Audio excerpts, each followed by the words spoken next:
성경 말씀 보겠습니다. 성경 말씀은 고린도전서 7장 1절부터 7절 말씀까지 보겠습니다. 고린도전서 7장 1절부터 7절까지의 말씀입니다. 너희가 쓴 문제에 대하여 말하면 남자가 여자를 가까이 아니함이 좋으나 음행을 피하기 위하여 남자마다 자기 아내를 두고 여자마다 자기 남편을 두라. 남편은 그 아내에 대한 의무를 다하고 아내도 그 남편에게 그렇게 할지라. 아내는 자기 몸을 주장하지 못하고 오직 그 남편이 하며 남편도 그와 같이 자기 몸을 주장하지 못하고 오직 그 아내가 하나니 서로 분방하지 말라. 다만 기도할 틈을 얻기 위하여 합의상 얼마 동안은 하되 다시 합하라. 이는 너희가 절제 못함으로 말미암아 사탄이 너희를 시험하지 못하게 하려 함이라. 그러나 내가 이 말을 함은 허락이요 명령은 아니니라. 나는 모든 사람이 나와 같기를 원하노라. 그러나 각각 하나님께 받은 자기의 은사가 있으니 이 사람은 이러하고 저 사람은 저러하니라. 아멘.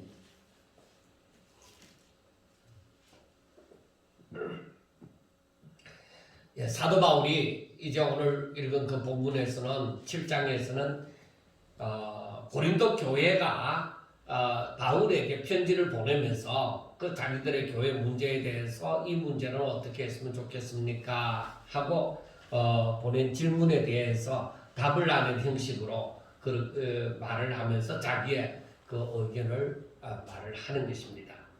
그래서 오늘 읽으면서 알겠지만 결혼에 대한 문제, 결혼에 대한 문제. 그러니까 고린도 교회가 복음을 받아들이고 난 다음에 우리가 이 결혼 문제에 대해서는 어떻게 해야 되지? 여러 가지 경우가 있단 말이에요. 그래서 이 문제에 대해서 어떻게 할 것인가 하는 고민에 빠졌을 때 바울이 답을 주는 것인데, 전체적인 결론은 7장에 있어서 전체적인 결론은 무엇이냐? 바울이 말하는 바는 혼자 지내는 것이 좋다. 그러나 결혼하는 것도 죄는 아니다 하는 것입니다. 왜 바울이 이렇게 혼자 지내는 것에 대해서 굉장히 강조를 하면서 얘기를 했을까?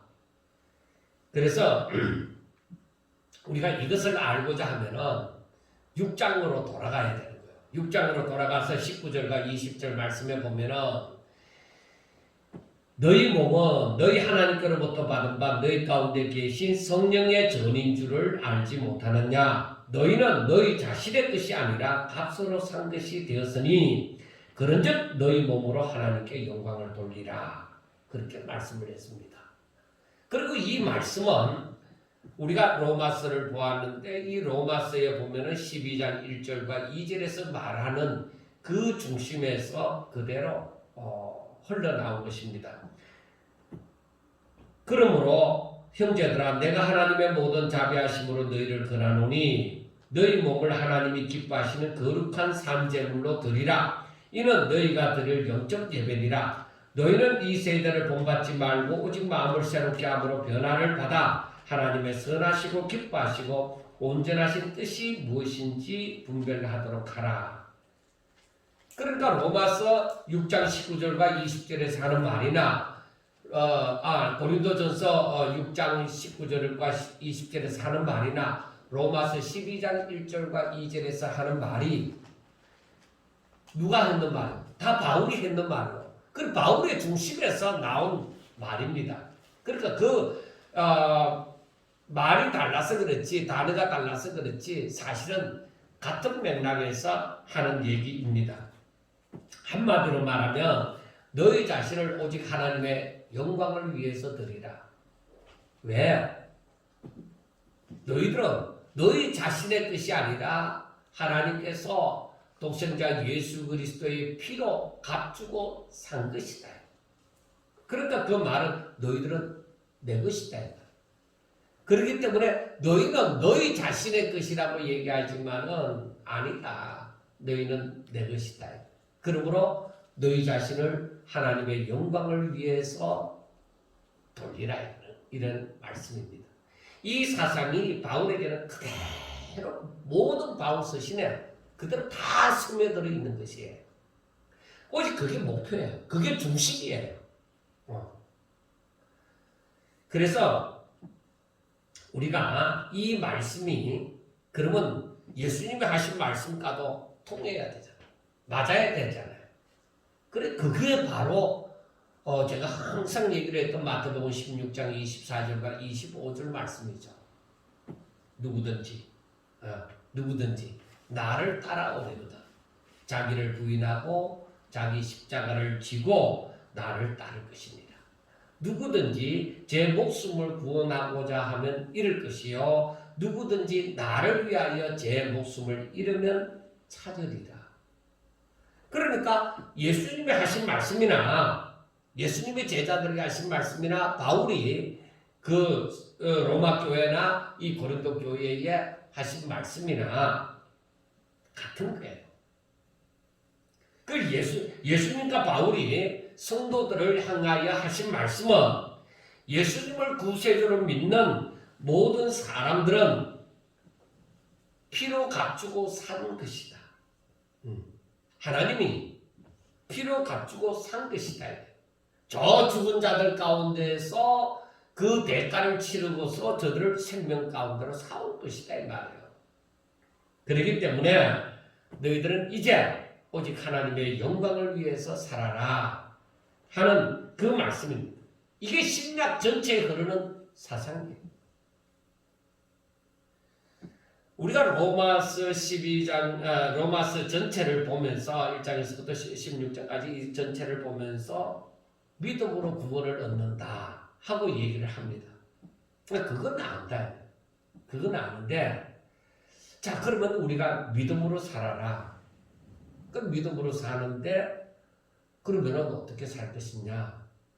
그 말씀이, 오늘날 성도들에게 주어진 그 말씀이 너희 자신을 하나님의 그 거룩한 산제물로 드리라. 너희 자신을 하나님의 것이니까 너희들은 오직 하나님의 영광을 위해서 살라. 바로 그런 말씀이죠.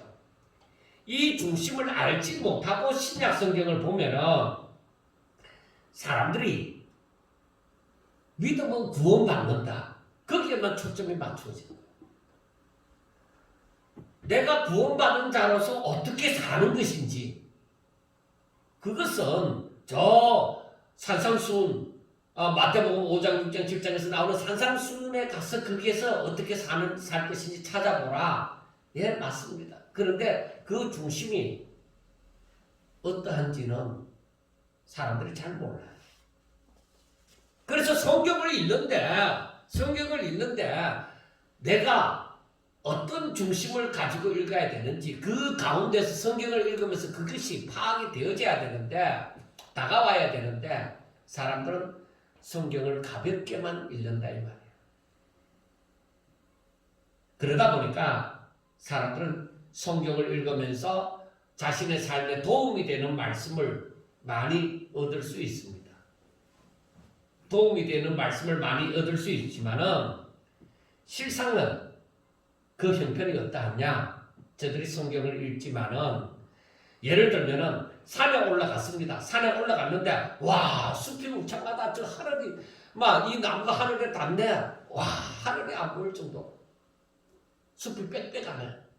뭐 여러 가지로 표현을 할 수 있죠. 그러니까 산에 올라가서 숲은 바라봤는데 산 전체의 모양을 알 수가 없는 거야. 산 꼭대기에 올라가면은 이렇게 내려다보면은 보이죠. 그런데 그 중턱에서 숲 속에 가려져 있으면은 숲 속에 들어가 있으면은 산 전체를 모르는 것과 같은 거예요.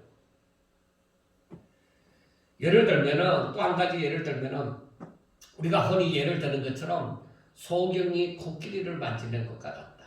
그래서 소경이 아무것도 보이지 않으니까 이것이 코끼리입니다 하고 만지게 합니다. 근데 코끼리를 만지다 보니까 어떤 사람은 꼬리도 만지고 어떤 사람은 다리도 만지고 어떤 사람은 그 배도 만지고 어떤 사람은 코도 만지고 그런데 코끼리가 이렇구나 하고 소경은 다 알았습니다. 분명히 저들은 코끼리를 만졌으나 코끼리 전체적인 모양이 어떠한지는 모르는 거예요. 성경을 읽었으나 이 말씀이 참 좋은 말씀이네. 믿음으로 살라고 하네.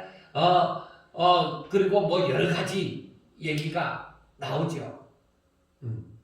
그런데 그 내용은 뭔가 하나하나 조각조각은 아는데 전체적인 의미가 무엇인지를 사람들이 모르고 산다 이 말이에요. 왜 그럴까요? 깊이 생각하지 않아. 성경을 깊이 묵상하라고 한 말씀이야. 바울이 한 말대로 너희들이 하나님의 말씀을 즉 성경을 깊이 묵상해. 그런데 깊이 묵상하지 않아요.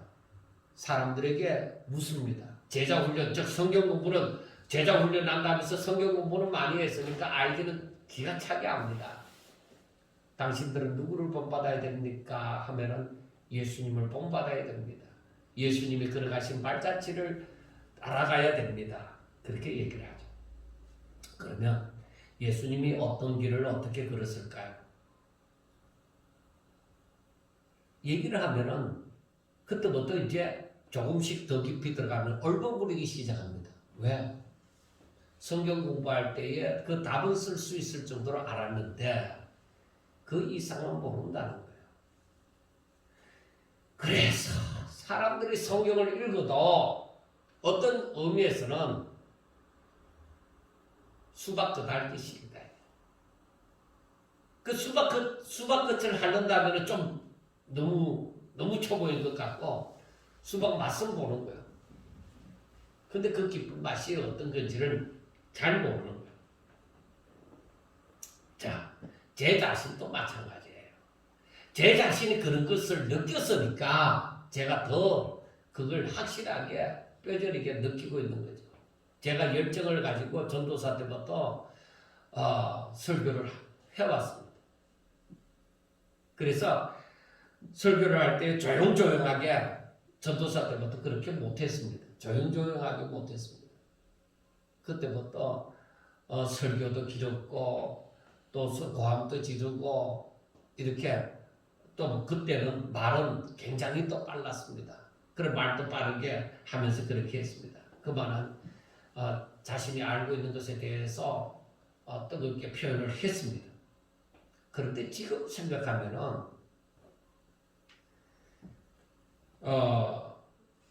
성경을 과거에 내가 깨달은 것하고 지금 내가 아는 것하고는 비교를 할 수 없다. 제가 지금 엄청나게 많은 것을 안다는 그게 아니라 과거에 알고 있는 것에 비하면은 그 지금의 입장에서 이렇게 보면은 그때 요즘도 알고도 그렇게 큰 소리를 치면서 많은 시간을 할애하면서 했구나 하고 이렇게 알게 되어지는 것이죠. 그리고 그 말은 성경을 보는 눈이 달라졌다. 그렇게 얘기하는 것이죠. 자, 이런 부분에 대해서 믿음의 단계에 대해서 또 표현이 되어진 성경이 있습니다. 에스겔 47장을 보면은 에스겔 선지자가 천사의 이끌림을 받아서 성전 문지방으로부터 흘러나오는 물을 이제 1,000척을 재고 그걸 건너게 합니다. 그래 천사가 건너라고 얘기하니까 처음에 건너니까 물이 발목에 찼습니다. 그 다음 1,000척을 재고 난 다음에 그쪽에 있는 물을 건너라고 하니까 이제는 물이 무릎에 찼습니다. 1,000척을 더 재고 난 다음에 건너라고 하니까 물이 허리에 찼습니다. 그 다음 1,000척을 또 재고 난 다음에 그 물을 선지자에게 또 건너라고 합니다. 그러니까 이제는 발이 닿지 않습니다. 헤엄을 치지 않으면은 이제는 건널 수 없을 만큼 물이 깊어졌다 이 말이에요. 무엇이든지 다 마찬가지입니다. 처음에는 조금 알다가 더 깊이 알아가다 보면은 이제 깊은 것까지 알게 되죠. 사람도 처음 만났을 때 모든 것을 다 알 수 있는 건 아니잖아요. 그러니까 처음 만났을 때의 말을 듣고 또 그 모습을 보고 이렇게 조금 압니다. 근데 100일째 만나면서는 조금 더 알겠죠. 한 10년 뒤에 만나면서는 이제는 저 사람이 무슨 말을 하는지 저 표정만 봐도 모습만 봐도 저 사람이 지금 뭘 얘기하고자 하는 건지 아는 것입니다. 그런데 이 사람에 해당되는 걸 다른 사람에게 적용을 시키면 안 맞을 수가 있습니다. 왜? 사람은 생긴 모양도 다르고 자란 환경도 다르고 다 다르기 때문입니다. 그래서 무엇이든지 알아가다 보면은 그리고 계속적으로 더 알고자 하면은 이제 더 잘 알게 깊은 것까지도 알게 되어지는 것이죠. 사람이나 학문이나 일이나 모든 것이 다 마찬가지입니다. 제가 살아가면서 깜짝 놀라는 일을 어렸을 때 발견한 게 뭐냐면 기차를 타고 가다가 그 철도 정비하는 사람들이 긴 그 쇠망치를 이렇게 들고 다니면서 철길을 이렇게 두들기면서 그걸 안다는 거예요. 저는 그게 너무 신기한 것이었습니다. 학생 때. 야, 저걸 두들고 철길이 어떻게 된 건지 알아? 그때는 정말 그게 너무너무 신기했는데 사람이 의사들이 이렇게 청진기를 갖다 대고 진맥 하는 거나 마찬가지입니다. 한의사들은 손목에 맥을 잡고서 어디가 부실하다 하는 걸 아는 것과 다 마찬가지죠. 그만큼 연구를 하고 숙달이 되니까 그걸 알아가는 것이죠. 우리가 하나님을 알아가는 것도 마찬가지입니다. 우리가 하나님을 알아가는 것도 마찬가지로 처음에는 조금 알다가 더욱더 하나님과 깊은 사귐이 있으면 있을수록 내게서 일어나는 일을 통하여서 지금 하나님이 무엇을 말씀하시고자 하는 건지 나를 어떻게 인도하시고자 하는 건지 알아가는 거예요. 조금씩 더욱더 알아가는 것이죠. 자, 오늘 고린도전서 7장 25절을 보면은 이런 말씀이 있습니다. 처녀에 대하여는 내가 주께 받은 계명이 없으되 주의 자비하심을 받아서 충성스러운 자가 된 내가 의견을 말하노니 하고 말씀을 합니다. 자, 주께로 받은 바 계명이 없는 거예요. 주께서 이 처녀에 대해서 어떻게 특별하게 말씀을 하지 않았다 이 말이에요. 그런데 주의 자비하심을 받아서 충성스러운 자가 된 내가 의견을 말하겠다. 그렇게 얘기하는 거예요. 그러니까 그 말은 바울과 우리 주님과의 사이는 뭐예요? 친밀하다는 거죠. 그래서 예수님이 분명히 이러한 생각을 갖고 계시는 거야. 그렇게 말을 하는 거예요. 그러니까 예수님이 직접적으로 하신 말씀은 아니지만은 자신이 주의 심령을 가진 자가 되었다는 것입니다.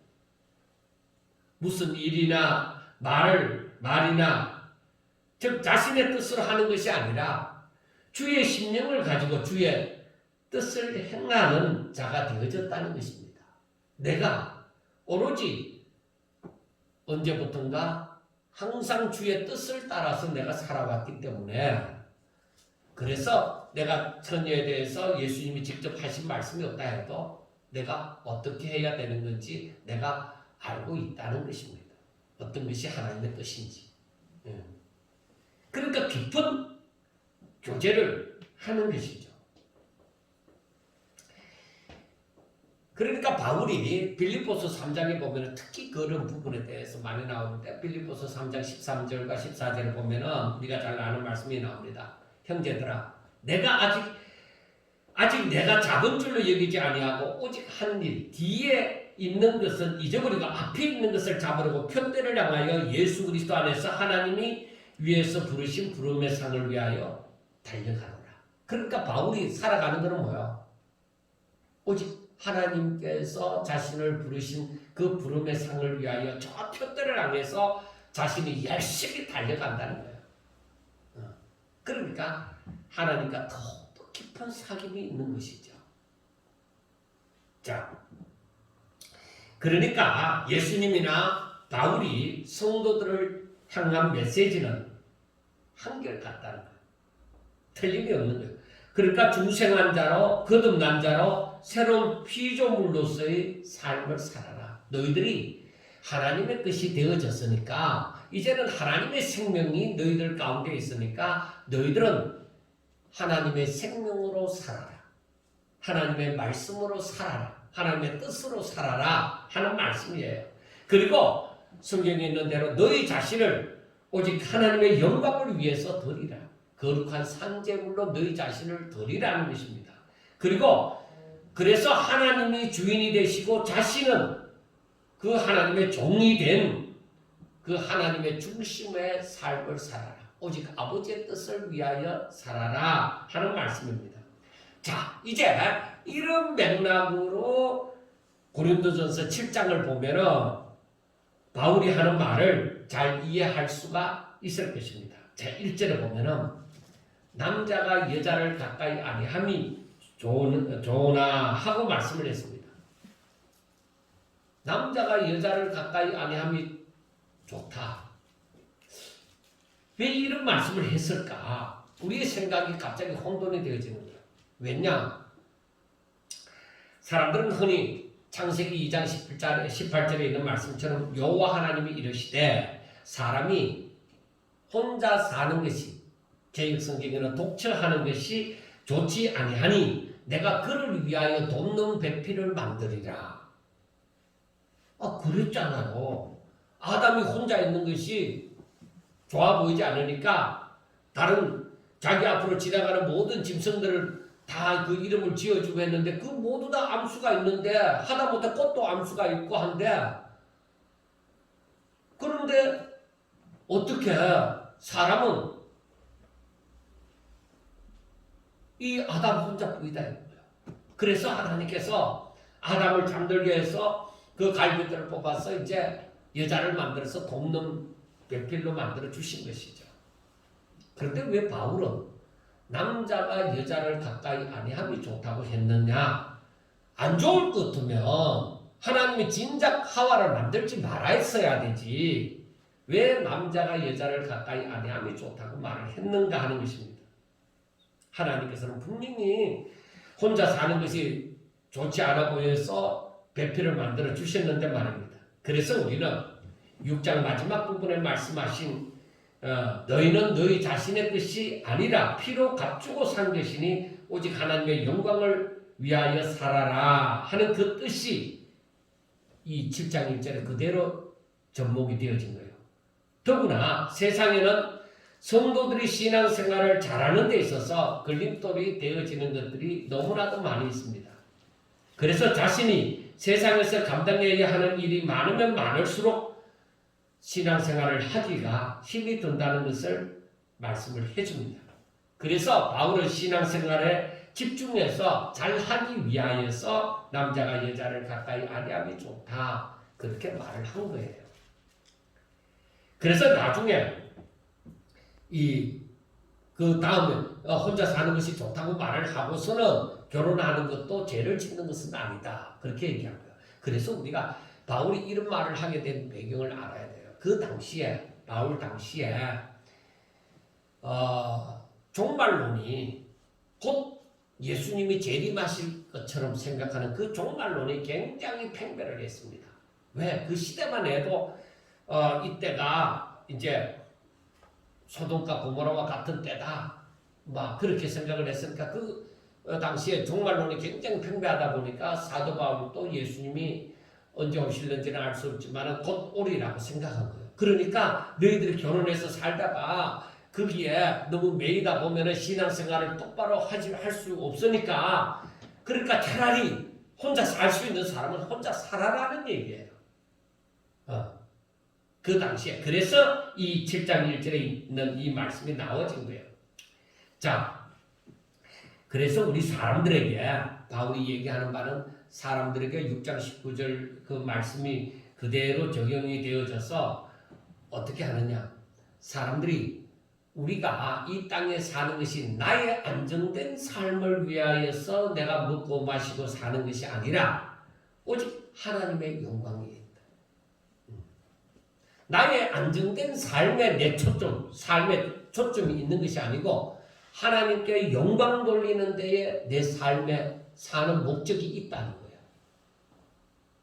우리가 이걸 생각하셔야 돼요. 신앙생활을 이걸 꼭 기억하셔야 돼요.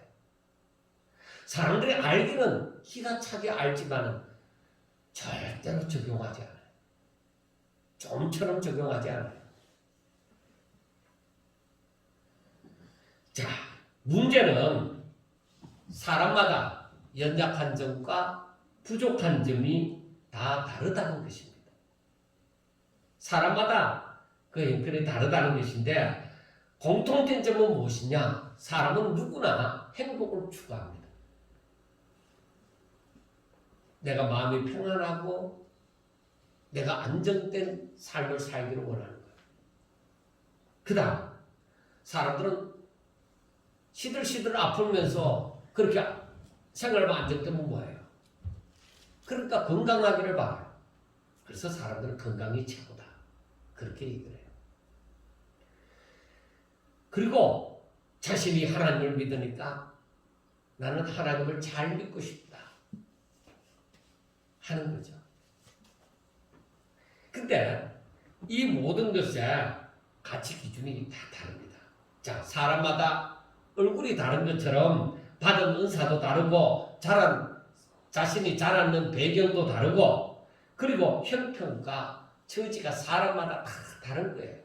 성격도 다르고. 그래서 바울은 7절에서 말씀하기를 나는 모든 사람이 나와 같기를 원하노라. 그러나 각각 하나님께 받은 자기의 은사가 있으니 이 사람은 이러하고 저 사람은 저러하니라 하고 말씀합니다. 그래서 사람마다 성격이나 그 연약한 부분이나 강한 부분이나 다 사람마다 다르다는 거죠. 내가 이렇게 살았으니까 너도 그렇게 살아. 그런 말을 하면 안 되는 거예요. 오히려 성경이 어떻게 얘기하고 있느냐, 진리에 대해서는 바꿀 수가 없지만은 형편과 처지는 각 사람에게 맞는 것이 있다는 거예요. 받은 바 은사가 다 다르다는 거예요. 그래서 중요한 것은 2절과 5절에 말하는 것처럼 너희들이 결혼에 대해서 생각하기를 음행을 피하기 위해서 결혼을 해라. 그 다음에 너희들이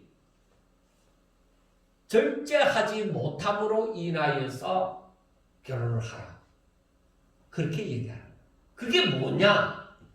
그게 뭐냐면은 여러분 사람이 며칠 동안 굶으면 그 물건을 도둑질해요. 음식을 도둑질한다고 얘기해요. 3일 굶으면은 사람이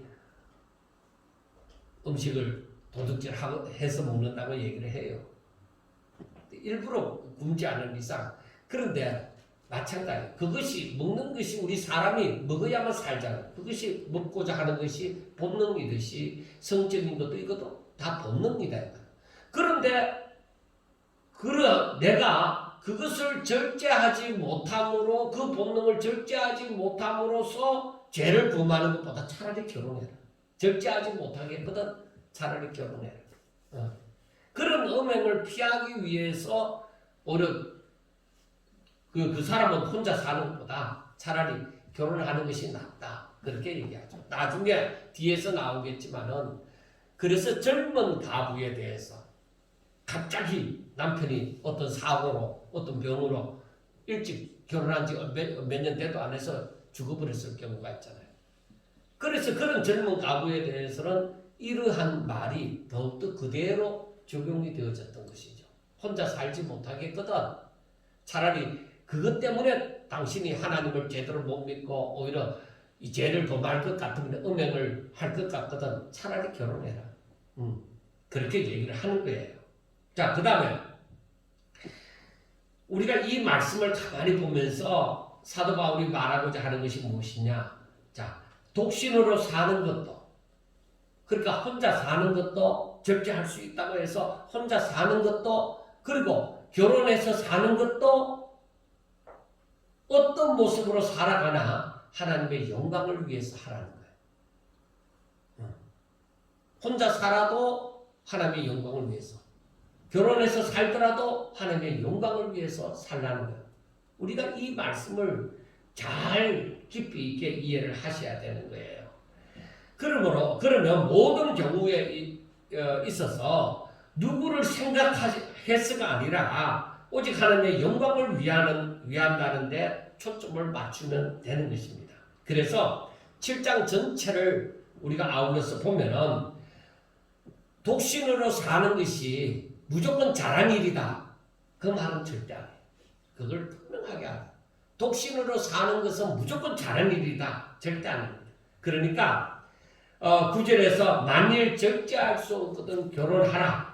정욕이 불같이 타는 것보다 결혼하는 것이 나으니라 하고 말씀을 했습니다.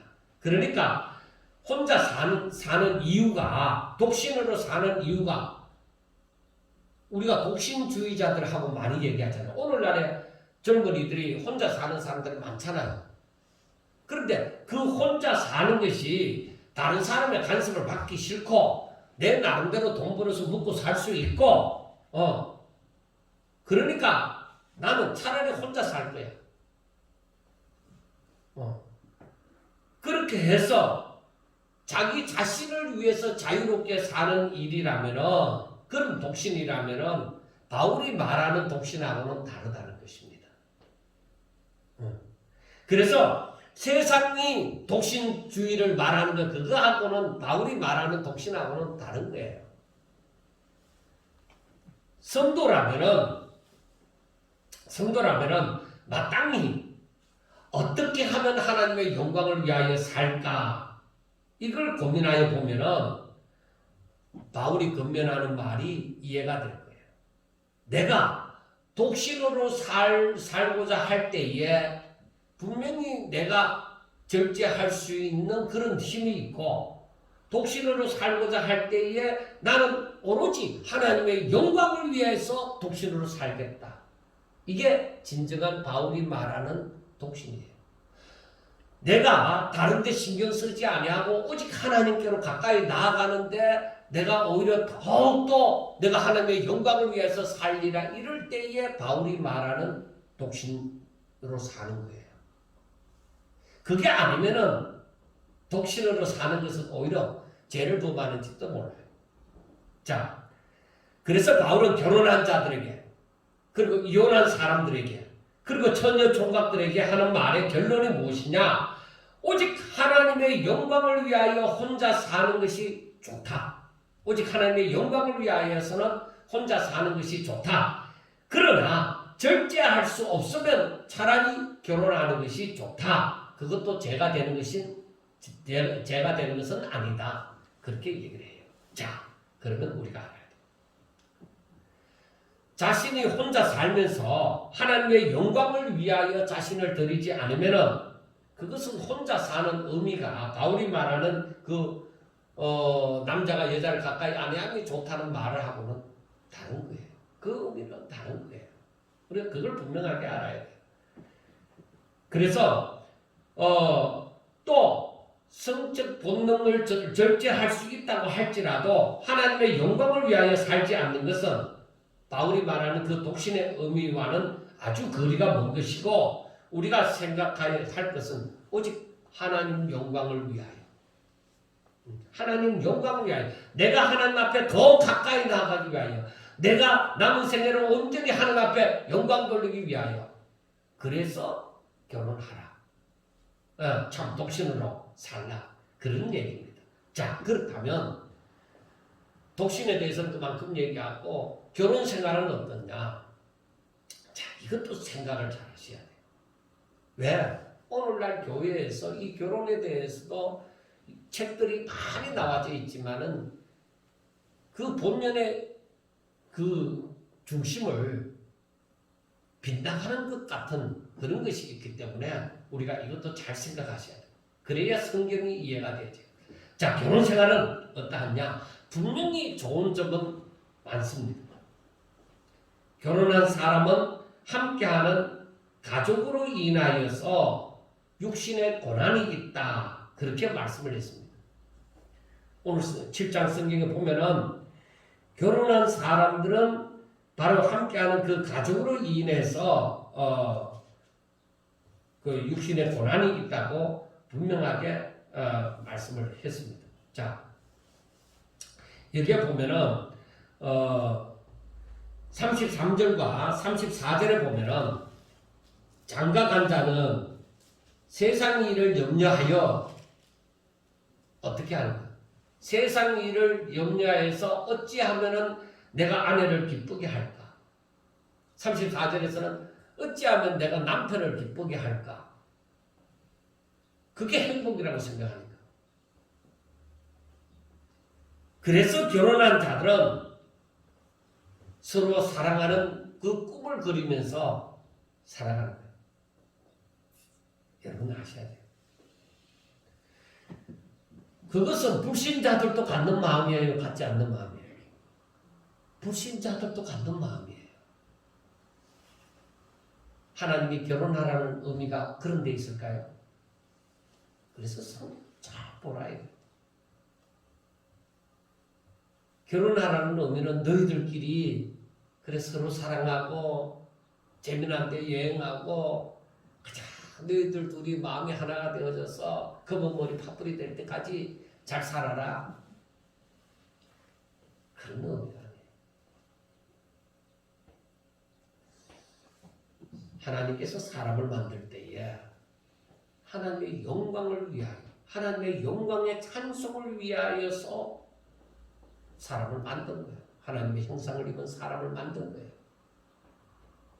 그런데 하나님께서 하와를 만들 때에 뭐로 만들었다고 했어요? 돕는 배필. 돕는 배필로 만들었어요. 분명히 그러므로 아담과 하와에게는 뭐가 있어야 돼요? 둘이 서로 죽고 못 사는 그 사랑만 있으면 되느냐? 아니에요. 그건 본연의 임무를 잃어버린 거예요. 저들이 서로 사랑함으로 하나가 되어져서 하나님의 영광을 위한 삶을 살아야 된다. 거기에 결혼의 의미가 있다. 그런데 세상 사람은 그 하나님을 잃어버렸으니까 자기들끼리 서로 사랑하고 서로 행복하고 서로 마음 맞춰갖고 그렇게 살면은 그게 최고의 행복이라고 생각하는 거예요. 근데 예수 믿는 사람들이 이 의미를 분명하게 알고 있으면서 생각을 안 해버리는 거예요. 세상적으로 생각하는 거예요. 그러다 보니까 예수님께서 말씀을 하시죠. 뒤에도 마태복음 10장 37절부터도 말씀을 하지만은 아버지와 어머니를 나보다 더 사랑하는 자는 내게 합당하지 않다. 아들이나 딸을 나보다 더 사랑하는 자도 내게 합당하지 않다. 왜 그랬을까요? 부모를 공경하라고 말씀하신 하나님께서 어떻게 아버지와 어머니를 미워하라고? 자식을 사랑하라고 말씀하신 그 우리 주님께서 어떻게 이 자식을 미워하라고요? 아니에요. 그래서 우리가 부모를 공경하고 자식을 사랑하는 데 있어서도 뭐야? 주 안에서 하라. 그래야 이 말씀이 이해가 되어져요. 이걸 알아야. 안 그러면 여기서는 이 말하고 저기서는 저 말하고 자꾸 엉뚱한 말을 하는. 그래서 우리가 하나님의 그 계획과 섭리를 잘 알아야 성경이 제대로 보여지는 거예요. 똑같이 성경을 본다고 해서 다 같이 보는 게 아니에요. 그래서 우리가 결혼을 해서는 오직 예수 믿는 사람들은 결혼을 해서 하나님의 영광을 위하여 서로 하나가 되어져서 힘을 합하여 하나님께 더 크게 영광 돌리는 거예요. 그래서 부모를 하나님보다 더 사랑할 수는 없고 자식을 하나님보다 더 사랑할 수 없고 그 다음에 뭐가 또 사람들이 살아가는 데 필요해요. 집도 필요하고 땅도 필요하고 정말 그 모든 것이 다 필요해요. 그런데 하나님께서는 그 앞에 말씀하시기를 나와 복음을 위하여 집이나 형제나 자매나 어머니나 아버지나 자식이나 전토를 벌인 자는 아니 세상 사람들이 다 원하는 것인데 이걸 버린 자는 하고 얘기해요. 그걸 버려라는 거예요. 하나님보다 더 사랑하면 안 된다는 거예요. 그 사람들은 현세에 있어 집과 형제와 자매와 어머니와 자식과 전토를 100배나 받되 버렸는데 받는다고 얘기해요. 그리고 박해를 겸하여 받고 내세의 영생을 받지 못할 자가 없느니라 하고 말씀을 하는 거예요. 그래서 우리가 주님께서 뭘 말씀하시고자 하는지를 알아야 돼요. 그래서 결혼한 사람들은 세상에 이런 세상이 내린 결론, 세상의 법칙, 우리 사는 게 별거 있나?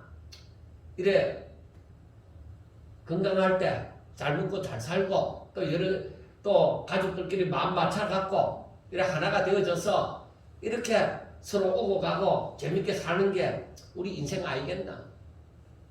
여러분 맞아요? 그게 맞아요? 제가 지금에서는 이제는 나를 뭐라고 얘기하든지 이제는 얘기할 수 있는 거예요. 제가 지금까지 고민하면서 성경을 읽으면서 참 쉽게 말하지 못했던 것이 바로 그런 부분이 좀 있어요. 좀 두려운 부분도 있었어요. 왜? 많은 사람들이 그렇게 말하면 지금 별종이가 이 목사는 별종이가 왜 저렇게 설교하냐? 그런 말도 선배들 저때 들었던 때도 있었고, 그런데 지금은 그런 말을 들으나 안 들으나 제가 성경을 보면서 깨달은 것을 그대로 얘기하는 사람은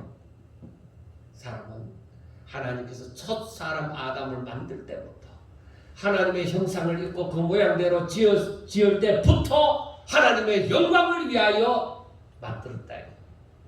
돕는 베풀이를 주시면 너희 둘이 잘 먹고 잘 살아라 사랑하면서 아니래. 하나님을 잃어버린 사람들은 그까지밖에 갈 수 없어요. 그러나 하나님을 아는 사람들은 이 성경을 보면서 분명하게 알아야 돼요.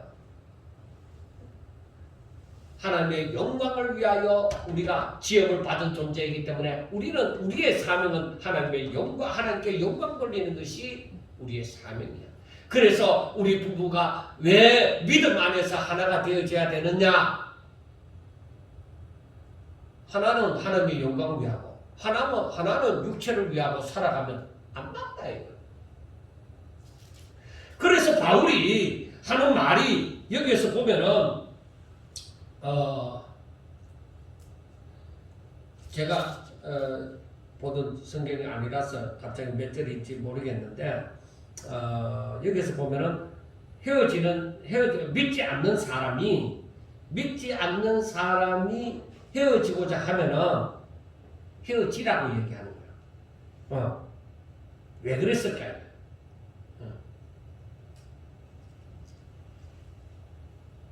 15절. 혹 믿지 아니하는 자가 갈리거든 갈리게 하라. 형제나 자매나 이런 일에 구애될 것이 없느니라. 그러나 하나님은 합평 중에서 너희를 부르셨느니라. 그러나 이 말은 욕을 장려하는 것이 아니라 너희들 어찌하든지 헤어지지 말고 같이 사는데, 그런데 믿지 않는 자가 자꾸만 헤어지기를 구하고 이 하나가 되어지지 않는단 말이에요. 그 앞에서는 하는 말이 믿지 않는 남편이 있어서 그래도 나는 당신하고 살고 싶어 이렇게 얘기하면, 그러면은 당신이 하나님을 잘 믿음으로 말미암아 그 사람에게 영향을 끼쳐서 그 사람이 예수 믿게 될지 어떻게 아냐. 그래서 당신을 사랑하고 당신과 함께 살기를 원하거든. 그 사람하고 같이 살고 그 사람에게 예수 믿도록 인도하라는 것이죠. 그런데 안 믿는 사람이 자꾸만 나 당신하고는 못 살겠어. 그렇게 하면은 어쩔 수 없이 헤어지라는 거예요. 그러나 하나님은 합평 가운데서 너희를 불렀다는 거예요. 그러니까 헤어지는 것이 상처가 아니라 오히려 하나가 되는 것이 좋은 일인데, 만약에 그러한 경우가 생기면 그렇게 하라는 것이죠. 그게 뭔 말을 해주느냐, 이혼 장례가 아니라 너희들의 삶은 오직 하나님의 영광을 위해서 존재한다는 거예요.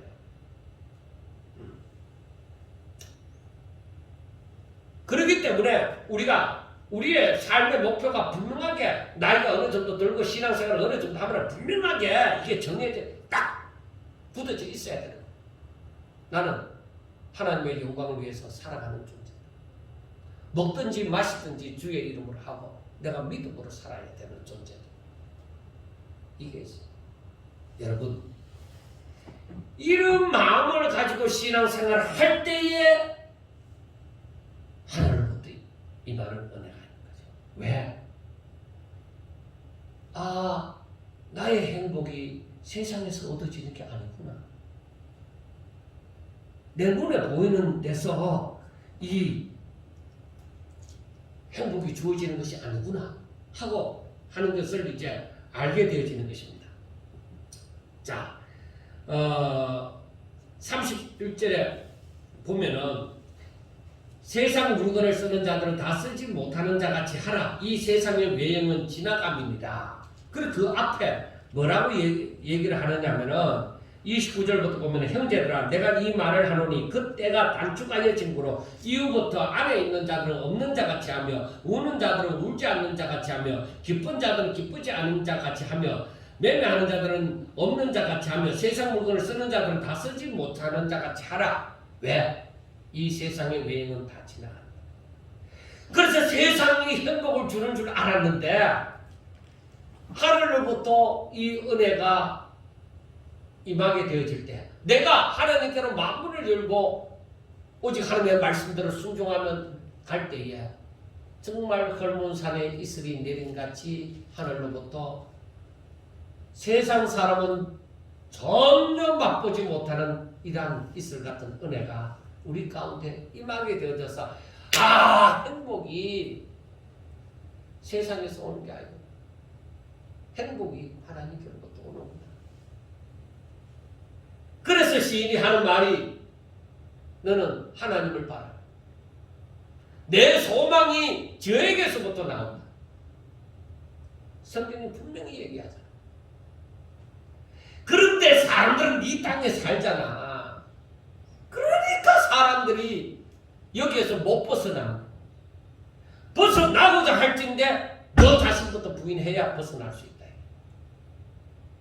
너가 십자가를 져야만 여기에서 벗어날 수 있다. 이게 바로 뭐냐? 믿음의 본질. 믿음이 뭐예요? 히브리서 11장 1절에 있는 말씀처럼 믿음은 바라는 것들의 실상이고 보이지 않는 것의 정보예요. 세상은 이걸 모른다고 했잖아요.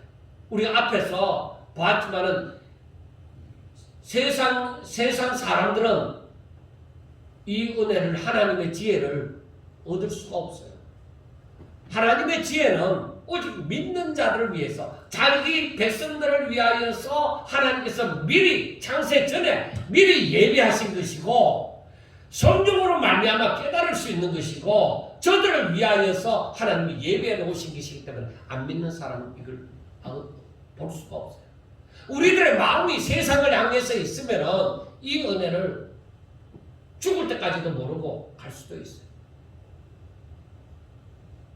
그러니까 이 성경을 보면서도 전에는 이 10장 말씀이 독신으로 사는 게 좋은데 결혼하라 했구나, 그래 이혼하지 말라 하구나, 이런 식으로만 느꼈었는데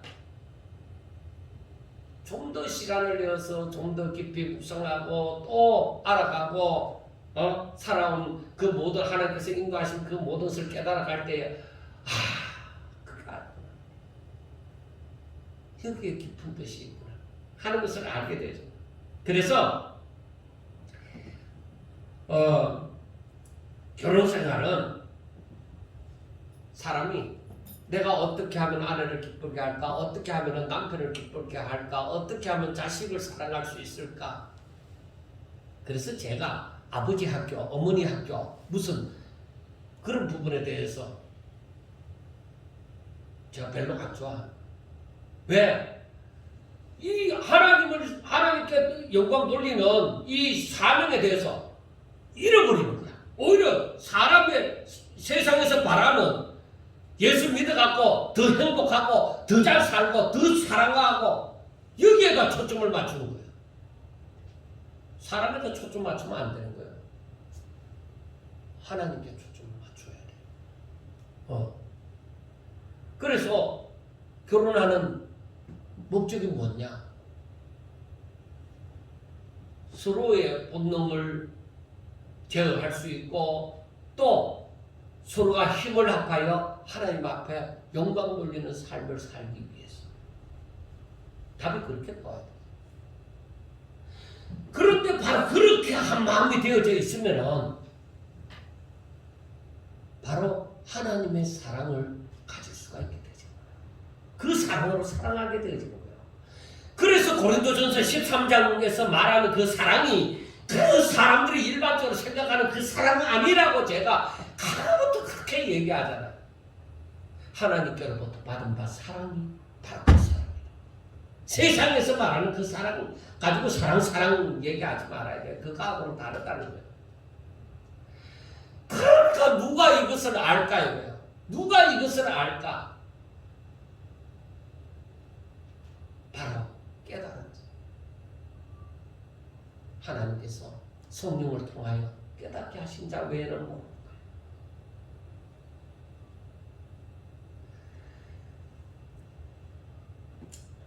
여러분,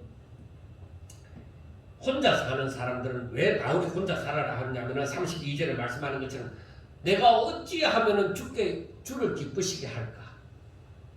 거기에 초점을 전적으로 맞출 수 있으니까 내 마음이 하나님의 영광을 위해서 살고 싶다. 내가 오로지 하나님의 사랑하는 사람이 되어져서 하나님의 사랑을 누리며 주 나의 신랑 나 주의 신부 하는 그 의미를 더 깊이 느끼면서 그렇게 살고 싶다 이 말이에요. 내가 어떻게 하면 주를 기쁘시게 하는 삶을 살 수 있을까? 혼자 사는 사람은 굴구치는 게 없으니까. 그러니까 그렇게 살 수 있는 거예요. 그래서 독신으로 살아라고 하는 거예요. 그렇게 살 수 있으면. 그 바울이 결혼에 대해서 그 독신주의자이기 때문에 아니에요. 그게 아니라 하나님의 영광을 위해서 그렇게 말을 한 거예요. 그러나 결혼 생활을 하는 것이 그러면 잘못됐느냐? 아니라고 얘기하잖아요. 결혼해서 둘이가 하나가 되어져서 한 마음이 되어져서 사는 것이 있어서 서로에 또 맞추어 줘야 되잖아요. 그러니까 어떻게 하면 저 사람 마음을 이렇게 맞추어서 하나가 되어질 수 있을까? 여러분, 하나님을 믿는 사람은 두 사람이 하나님을 지극히 사랑합니다. 오직 함께 한 마음 한 뜻 같은 말 같은 뜻을 행하는 그러한 존재가 되어져야 바로 행복한 하나님이 말씀하시는 행복한 삶. 그래서 두 사람이 다 어찌하면 우리가 하나님의 영광을 위하여 살까? 이 마음이 되어질 때에 거기에 하늘로부터 임하는 행복이 주어지죠. 그렇지 않으면은 안 돼요. 오늘날 세상이 가만 보면은 자꾸만 자기만 바라봐. 나만 바라봐. 다른 데 보지 말고 나만 바라봐. 나를 위해서 해. 이게 참 예수 믿는 사람은 그렇게 하면 안 돼. 하나님, 나도 하나님 바라볼 거야. 우리 함께 하나님 바라봐. 그런 사람 찾기가 쉽는데 왜 어려운지 알아요? 교회가 그렇게 안 가르친단 말이에요. 세상이 잘못되어져 가고 있으니까 교회도 거기에 맞추어서 가고 있으니까 교회가 그렇게 안 가르치니까 그러한 젊은 사람들을 바라보기가 힘들다. 나이 든 사람 가운데서도 그러한 사람들을 바라보기 힘들다 이 말이에요.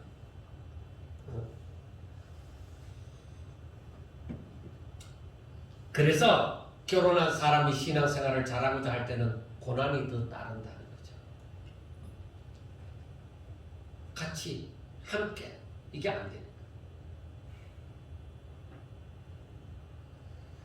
만약에 두 사람이 마음이 하나가 탁 되어져서 부부가 그리고 또 자식들도 함께 그렇게 한 마음 한 뜻으로 하나님을 바라보면 그게 행복이 없을 수가 없는 거예요. 박해는 있습니다. 사탄의 시험은 있을 수 있지만은 그러나 저들에게서 행복을 빼앗아갈 수가 없는 거예요. 왜? 그건 세상이 주는 게 아니거든요. 사탄은 하늘로부터 받은 행복을 세상 것으로 자꾸 바꾸라고 얘기하는 거죠. 야, 너 이것이 더 낫지 않느냐? 하고 하는 거죠. 그러다 보니까 사람이 순간적으로 그런 미혹이 다가오죠. 맞죠? 나도 저렇게 살고 싶어. 그러니까 목사님이나 장로님들, 옛날 그 신앙 좋은 그 목사님이나 장로님들 그 사이에 자녀들은 어떤 마음이 생겨요? 얼마 우리 아버지는 왜 맨날 교회만 알고 하나님밖에 모르고 우리는 왜 이렇게 살아야 돼? 나도 쟤들처럼 저렇게 살고 싶은데 어리니까 그런 마음을 가질 수가 있는 거예요. 그래서 빗나가는 자녀들도 있었죠. 여러분 아셔야 됩니다. 바울을 한번 보세요. 바울도 예수님이 마태복음 10장에서 말씀하신 것처럼 같은 말을 해요. 내가 그러나 무엇이든지 내게 유익하는 것을 내가 그리스도를 위하여 다 해로 여길 뿐더러 또한 모든 것을 해로 여기면 내 주 그리스도 예수를 아는 지식이 가장 고상하기 때문이라. 내가 그를 위하여 모든 것을 잃어버리고 배설물로 여기면 그리스도를 얻고 그 안에서 발견되려 하매니 내가 가진 의는 율법에서 난 것이 아니고 오직 그리스도를 믿음으로 말미암은 것이니 곧 믿음으로 하나님께로부터 난 의라. 자, 바울과 같을 것 같으면은 우리가 그 앞에서 말했던 6장 전반부에서 말했던 세상의 재판을 교회 일을 세상의 재판으로 갖고 가겠습니까? 아니죠. 그리스도를 오히려 얻기 위해서 하나님 앞에 영광 돌리기 위해서 차라리 나의 유익하던 것을 내가 버리겠다고 얘기를 하죠. 사랑하는 여러분, 예수님께서 피로 값주고 사신 우리는 오직 복음을 위해서 하나님의 영광을 위하여 살아야만 합니다. 너무 어떤 사람들은 이렇게 얘기하면 너무 율법적이지 않느냐? 아니에요. 너무 율법적인 것이 아니라 너무나도 복음적인 것입니다. 사람들은 자기 마음에 안 들면 율법적이라고 하는데 아닙니다. 너무나도 복음적인 것입니다. 독신 생활을 하든 함도 결혼 생활을 함도 믿지 않는 자와는 다른 삶이 되셔야 됩니다. 자신을 위하여 독신 생활을 하고 또 결혼 생활을 하는 것이 아니라 오직 하나님의 영광을 위하여 독신 생활을 하고 하나님의 영광을 위하여 결혼 생활을 하는 것이 되셔야만 하는 것입니다. 이제는 우리 생각이 좀 바뀌어져야 됩니다.